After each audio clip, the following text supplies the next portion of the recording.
ઘરે પહેલા બધા એવું કહેવામાં આવતું હતું કે તું તો ચાલી શકતી નથી સરખી, તું શું જોબ કરવાની, તું શું પૈસા કમાઈને ઘરમાં આપવાની, તું શું તારા ભાઈઓને મદદ કરવાની.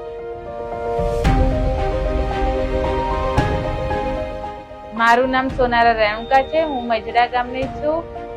અમારા ગામમાં મોબિલાઇઝેશન કેમ્પ કરવામાં આવ્યો હતો ત્યારે ખબર પડી કે ત્યાં તાલીમ આપીને જોબ આપવામાં આવે છે. મને જાણ થઈ ત્યારે હું અંજર મંદિરમાં DGCKYમાં ગઈ. ત્યારે હું 3 મહિના રહી. ત્યારે 3 મહિનામાં મને બહુ બધું શીખવા મળ્યું. ત્યાં કેવી રીતે રહેવું, કેવી રીતે વર્તન કરવું.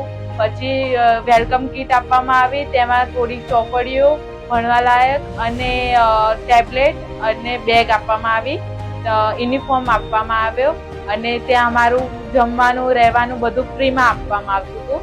ત્યાં મને બહુ જ ગમ્યું અને 3 મહિના મારા કેવી રીતે ગયા એ જ મને જ ખબર નથી રહી. અહીંયા ટ્રેનિંગ દરમિયાનમાં બહુ બધું શીખવા મળ્યું. અહીંયાના લોકો બી સારા છે. અહીંયા અમે ટેગ લગાવું છું, આગળ રેકોર્ડિંગ થાય છે અને પછી ડિસ્પ્લે ઉપર જઈને લગાવીએ છીએ.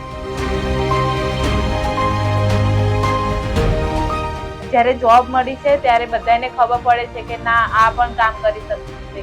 અત્યારે જ્યારે અમારી વેલ્યુ નથી, અત્યારે અમારી વેલ્યુ છે. જ્યારે પૈસા કમાય છે ત્યારે બધાને સારા લાગે. અમને પગભર બનવા, રોજગાર મેળવવા માટે GLPC, DDU-GKY અને ગુજરાત સરકારનો ખૂબ ખૂબ આભાર.